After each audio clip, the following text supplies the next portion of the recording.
Keluarga Besar GKI Marta Direja.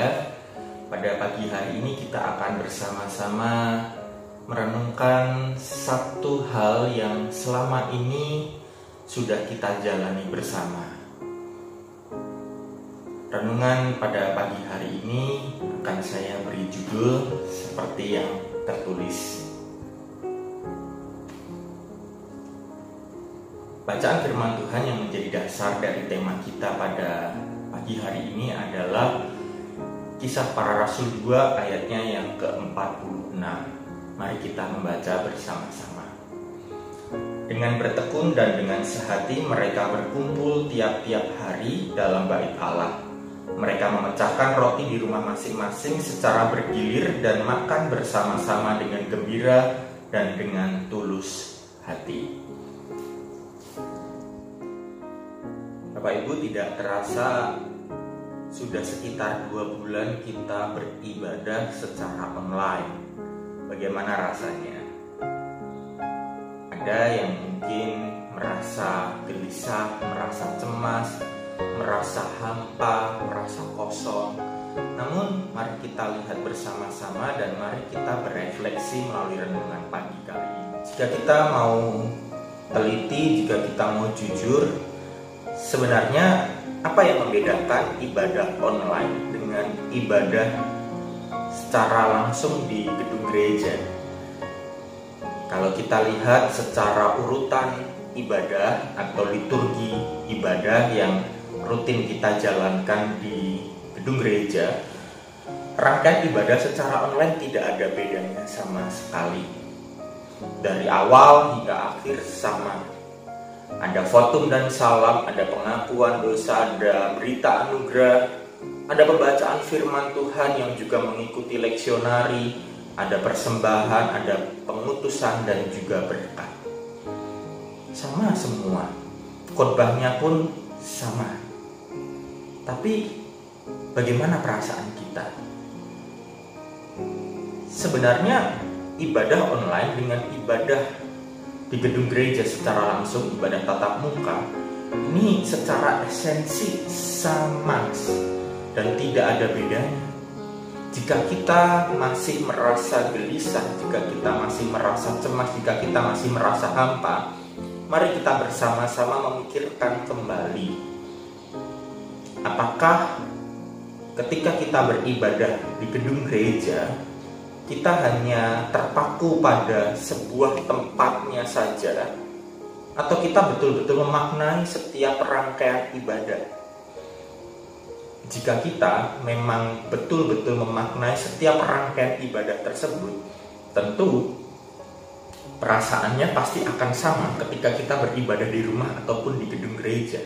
Maka dari itu, di pagi hari ini saya ingin mengajak kita untuk bersama-sama merefleksikan agar melalui refleksi ini kita tidak terjebak dalam ritualisme. Ritual itu sangat dibutuhkan oleh kita. Kita butuh yang namanya berdoa, kita butuh yang namanya beribadah, kita butuh yang namanya membaca Alkitab setiap hari. Namun ritual itu jangan sampai membuat kita menjadi terjebak dalam ritualisme, yang artinya jika ibadah itu tidak dilakukan di gedung gereja, kita merasa gelisah, kita merasa tidak tenang, atau kita merasa tidak nyaman. Kita perlu bersama-sama memikirkan kembali bahwa ibadah itu tidak bergantung pada tempat. Jika kita masih memiliki rasa atau pemikiran bahwa ibadah itu bergantung pada tempatnya, jangan-jangan kita terjebak dalam ritualisme. Karena apa? Isi dari ibadahnya sama, modelnya juga sama, tidak ada perbedaan. Nah, disinilah kita perlu bersama-sama melihat cara kekristenan mula-mula pada saat mereka mulai melakukan peribadahan. Di dalam bacaan yang kita baca tadi dituliskan dengan jelas bahwa mereka memang berkumpul di bait Allah. Tetapi setelah mereka berkumpul di bait Allah, mereka melakukan peribadahan itu di rumah-rumah. Mereka memecahkan roti, kemudian mereka makan bersama, itu semua dilakukan di rumah. Nah, pemahaman teologis yang perlu kita hayati bahwa ketika ibadah ini dilakukan di rumah, ketika mereka memecahkan roti, mereka makan bersama di rumah, di balik semua tindakan ini ada sebuah penghayatan, yaitu Allah hadir di tengah-tengah mereka. Allah bersama-sama di dalam persekutuan itu untuk menguatkan mereka dan untuk meneguhkan iman percaya mereka. Tujuannya bukan hanya sekedar untuk kepentingan pribadi, tetapi ibadah yang mereka jalani setiap hari di rumah-rumah itu menjadi suatu cara agar umat di saat itu bisa berkarya, bisa beribadah di luar rumah, bisa beribadah dalam keseharian mereka. Tentu ini menjadi pertanyaan bagi kita semua. Apakah ibadah online yang kita jalani selama beberapa minggu ini menjadi suatu ibadah yang memberikan kita semangat untuk menjalani kehidupan hari lepas hari? Apakah ini menjadi suatu ibadah yang membuat kita tetap memiliki pengharapan? Nah, jika memang ibadah yang telah kita jalani beberapa minggu ke belakang ini membuat kita memiliki semangat untuk terus berkarya di tengah krisis saat ini, dan jika ibadah yang saat ini kita jalani bisa memberikan kita pengharapan di tengah kesesakan kita, percayalah, di situ sesungguhnya kita sudah menjalani peribadahan kita sama seperti kita beribadah rutin setiap hari Minggu di gedung gereja. Namun, jika melalui peribadahan yang dahulu kita jalani pun kita tidak bisa memiliki semangat atau kerinduan untuk berkarya melalui peribadahan kita sehari, maka peribadahan kita yang dulu kita jalani pun justru tidak ada maknanya. Baik ibadah online maupun ibadah secara tatap muka di gedung gereja itu perlu kita lihat dan kita refleksikan bersama. Apakah ibadah ini membuat aku semangat untuk menjadi berkat bagi orang lain? Dan jika kita sudah merasa kita bisa menjadi berkat lewat orang lain, kita juga bisa memberikan pengharapan, kita bisa memiliki semangat untuk terus berkarya.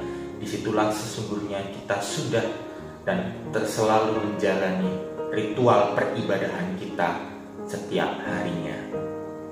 Selamat beribadah secara online nanti sore dan besok Minggu pagi, dan selamat beribadah melalui kehidupan kita sehari-hari. Tuhan mengutus kita untuk berkarya di tengah dunia melalui peribadahan kita. Amin. Mari kita bersama berdoa.